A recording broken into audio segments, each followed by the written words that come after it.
உங்களுக்கு எந்த பலன் வேணுமோ அந்த அத்தியாயத்தை படிச்சா கூட போதும். இப்ப இருக்கிற காலகட்டத்துல நாம பகவத்கீதையை படிக்கணும் அப்படின்னு நினைச்சாலும் கூட நமக்கு டைம் இருக்கிறது கிடையாது. இப்போ ஒவ்வொரு அத்தியாயத்தினுடைய பலன்கள் நான் சொல்ல போறேன்.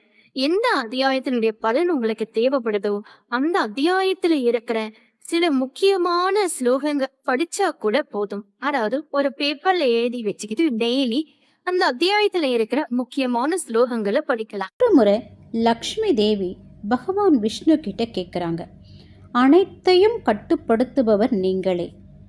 தாங்கள் இங்கே உறங்கிக் கொண்டிருக்கும் போது உங்களுடைய அற்புதமான சக்தி எப்படி செயல்படுது, எனக்கு கொஞ்சம் விரிவாக சொல்லுங்களேன் அப்படின்னு கேட்குறாங்க.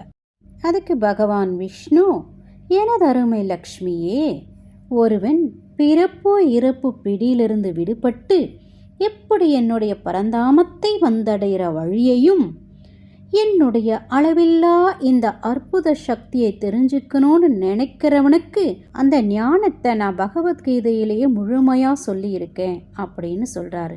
உடனே லக்ஷ்மி தேவி கேட்குறாங்க, அப்படியா? அப்படின்னா எப்படி இந்த பகவத்கீதை ஒருவனுக்கு இந்த அளவுக்கு புரிகிற அளவுக்கு ஞானத்தை கொடுக்குது, அதை பற்றி சொல்லுங்க அப்படின்னு கேட்குறாங்க. அதுக்கு பகவான் விஷ்ணு சொல்கிறாரு, லக்ஷ்மி, நானே பகவத்கீதையாக அவதரித்திருக்கேன். முதல்ல பகவத்கீதையில் உள்ள விக்கிரக வடிவத்தை புரிஞ்சிக்கணும் அப்படின்றாரு. அப்படி என்ன விக்கிரக வடிவம் அப்படின்னு கேட்க, அதாவது முதல்ல 5 அத்தியாயங்கள் இருக்குல்ல, அது என்னுடைய 5 தலைகள். அப்புறம் 10 அத்தியாயங்கள் இருக்குல்ல, அது என்னுடைய கைகள். 16வது அத்தியாயம் என்னுடைய வயிறு. லாஸ்டில் 2 அத்தியாயங்கள் இருக்குல்ல, அது என்னுடைய தாமரை பாதங்கள் அப்படின்னு சொல்கிறாங்க. உடனே லக்ஷ்மி, ஓ, இதை தான் விக்கிரக வடிவமா? அப்போ பகவத்கீதை உங்களுடைய அம்சம்னு சொல்லுங்க அப்படின்றாங்க. அதுக்கு பகவான் விஷ்ணு, அது மட்டுமில்லை லக்ஷ்மி, இந்த பகவத்கீதை அனைத்து பாவங்களையும் அழிக்கக்கூடியது. அறிவில் சிறந்த எவன் ஒருவன் தினமும் ஒரு அத்தியாயமோ அல்லது ஒரு ஸ்லோகமாவது சொல்லணும், அப்படி இல்லையா பாதி ஸ்லோகமாவது சொல்லணும், அது கூட இல்லையா ஒரு வரி படித்தா கூட சுஷர்மா அடைந்த நற்கதியை அவன் அடைவான் அப்படின்னு சொல்கிறாரு. உடனே லக்ஷ்மி, அப்படியா? யார் அந்த சுஷர்மா? அப்படி என்ன நற்கதி அவர் அடைஞ்சாரு, அதை பற்றி எனக்கு கொஞ்சம் சொல்லுங்க அப்படின்னு கேட்க, உடனே பகவான் விஷ்ணு ஒரு கதை சொல்கிறார். லக்ஷ்மி, சுஷர்மா பல பாவங்களை செய்தவன். பிராமண குலத்தில் பிறந்துட்டு வேதத்தினுடைய ஞானம் இல்லாதவன். அவன் குடும்பத்தாருக்கும் இல்லாததுனால இவனுக்கும் எந்த ஞானமும் இல்லை. அடுத்தவங்களை துன்புறுத்துவதில் இவனுக்கு அவ்வளோ கொள்ள பிரியம். மதுமாமிசத்தை விரும்பி சாப்பிடுவான். ஒரு புண்ணிய காரியம் கூட இவன் செய்ததில்லை. இவன் பழங்களையும் இலைகளையும் விற்று பணம் சம்பாதித்து தன் வாழ்க்கையை நடத்தினான். இப்படி போயிட்டு இருந்த அவன் வாழ்க்கையில் ஒரு நாள் ஒரு முனிவருடைய தோட்டத்துக்கு போய் இலைகளையும் பழங்களையும் திருடி பறிச்சிட்டு இருக்கும்போது ஒரு பாம்பு கடிச்சு அவன் இறந்துட்டான். பிறகு அவன் ஆத்மா பல்வேறு நரகங்களுக்கு கொண்டு செல்லப்பட்டு நீண்ட காலம் துன்புறுத்தினாங்க. அதுக்கப்புறம் ஒரு ஜென்மம் எடுத்தான். அதில் அவன் காளையாக பிறந்தான். கடைசியில் ஒரு முடவனோட கையில் இந்த காளை படாத பாடுபட்டுச்சு. 8 வருஷம் கஷ்டப்பட்டுச்சு. ஒரு நாள் அந்த முடவன் என்ன பண்ணான்னா, அதிக எடையுள்ள சுமையை ஏற்றி விட்டுட்டான்.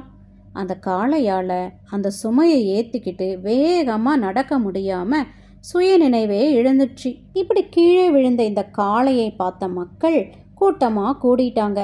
அதில் ஒருத்தன் தான் செய்த புண்ணியத்தை தானமாக கொடுத்தா இந்த காளை எழுந்திரிக்கும் அப்படின்னு நினச்சி அவன் செய்த புண்ணியத்தை தானமாக கொடுக்குறான்.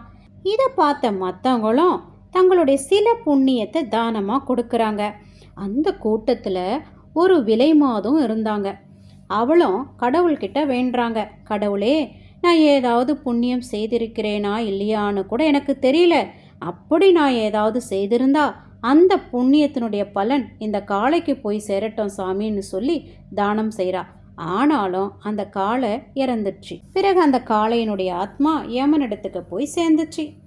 ஏமனோ சொல்கிறாரு, முற்பிறவில நீ செய்த எல்லா பாவங்களும் இந்த ஒரு விலை மாது கொடுத்த புண்ணியத்தால் நீங்கிடுச்சு.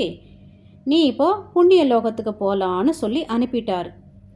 உடனே அடுத்த பிறவிலேயே ஒரு உயர்ந்த பிராமண குலத்தில் பிறந்தார் இந்த சுஷர்மா. முற்பிறவினுடைய சில ஞாபகங்கள் வந்துட்டு போயிட்டு இருந்தது. ஒரு முறை யம தர்மராஜா சொன்ன விஷயம் அவருக்கு ஞாபகத்துக்கு வந்தது. அதாவது விலை மாது கொடுத்த புண்ணியத்தால் உன்னுடைய எல்லா பாவங்களும் நீங்கிடுச்சின்னு சொன்ன விஷயம் அவருக்கு வந்துட்டு போச்சு. இந்த விலை மாது அம்மாவை தேடி தேடி அலைகிறாரு. ஒரு வழியாக விலை மாதுவை கண்டுபிடிச்சிட்டாரு. அந்த அம்மா கிட்ட எல்லாத்தையும் சொல்கிறாரு. என்ன நரகத்தில் இருந்து காப்பாற்றுற அளவுக்கு நீங்கள் செய்த புண்ணியம் தான் என்ன அப்படின்னு கேட்குறாரு. அதுக்கு அந்த அம்மா, தம்பி எனக்கு எதுவுமே தெரியாது, ஆனால் இந்த கிளி என்கிட்ட வந்ததில் இருந்து என் மனசு தூய்மை அடைஞ்சதா நான் நம்புகிறேன். ஏன்னா இந்த கிளி ஏதோ ஒன்று தினமும் சொல்லிக்கிட்டே இருக்கு, அதை நான் கேட்டுக்கிட்டே இருக்கேன். ஒரு வேளை இந்த கிளிக்கிட்ட கேட்டால் நமக்கு தெரியும்னு சொல்கிறாங்க. 2 பேருமே கிளிக்கிட்ட கேட்குறாங்க. அதுக்கு கிளி, ஐயா நான் முற்பிறவில உயர்ந்த பிராமண குலத்தில் பிறந்தேன். என் ஆணவத்தால் பலரை ஏளனம் செஞ்சேன். அதுக்கு தண்டனையாக நான் பல நரகங்களை துன்பப்பட்டு பிறகு இந்த கிளி உடம்பு கிடைச்சது. நான் பிறந்த உடனே என் தாய் தந்தையை இழந்துட்டேன். என் பாவத்தால் நான் அனாதை ஆயிட்டேன். நான் தனியாக இருக்கிறத பார்த்த ரிஷி ஒருத்தர் என்னை கொண்டு போய் அவர் வீட்டில் கூண்டில் அடைச்சிட்டாரு. அங்கே ரிஷிகளுடைய குழந்தைகளுக்கு பகவத்கீதையினுடைய முதல் அத்தியாயத்தினுடைய ஸ்லோகங்களை சொல்லி கொடுப்பாரு. குழந்தைகளும் அதை வாசிப்பாங்க. நானும் அதை கேட்பேன் டெய்லி. இப்படி கேட்டு கேட்டு கேட்டு பிறகு அவங்க கூடவே நானும் சொல்ல ஆரம்பிச்சிட்டேன். ஒரு நாள் திருடன் ஒருத்தன் என்னை திருடி இந்த அம்மாவுக்கு என்னை விற்றுட்டான். அந்த ஸ்லோகங்களை தான் நான் தினமும் இங்கே சொல்லிக்கிட்டு இருக்கேன் அப்படின்னு தன் கதையை சொல்லி முடிச்சுது. என்ன லக்ஷ்மி, புரிஞ்சுதா? கிளி சொல்கிறத கேட்ட மாத்திரத்திலேயே அந்த விலை மாது தூய்மை அடைந்தாள். இந்த பலன்களையெல்லாம் தானமாக பெற்ற சுஷர்மாவும் தூய்மை அடைஞ்சிட்டான். இப்போ தெரியுதா முதல் அத்தியாயத்தினுடைய பலன்கள்? இதிலிருந்து நமக்கு என்ன தெரியுது? முதல் அத்தியாயத்தை படித்தா நாம் செய்த பாவங்கள், பல பிறவைகளில் செய்த பாவங்கள் எல்லாம் போக்கக்கூடியது இந்த முதல் அத்தியாயத்தினுடைய ஸ்லோகங்கள்.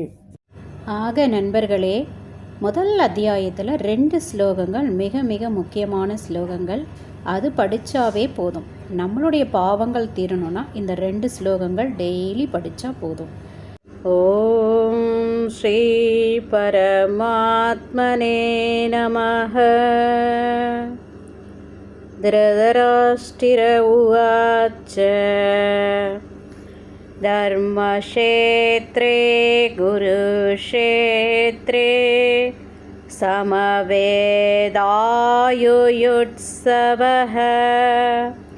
மாமகா பாண்டவாஸ் சைவ கிமகுர்வத சஞ்சய. சஞ்சய உவாச்ச திருஷ்டவாது பாண்டவாணிகம் வியூடம் துர்யோதனஸ்ததா ஆச்சார்யம் உபசங்கம்ய ராஜாவசனம் அப்ரவீத்.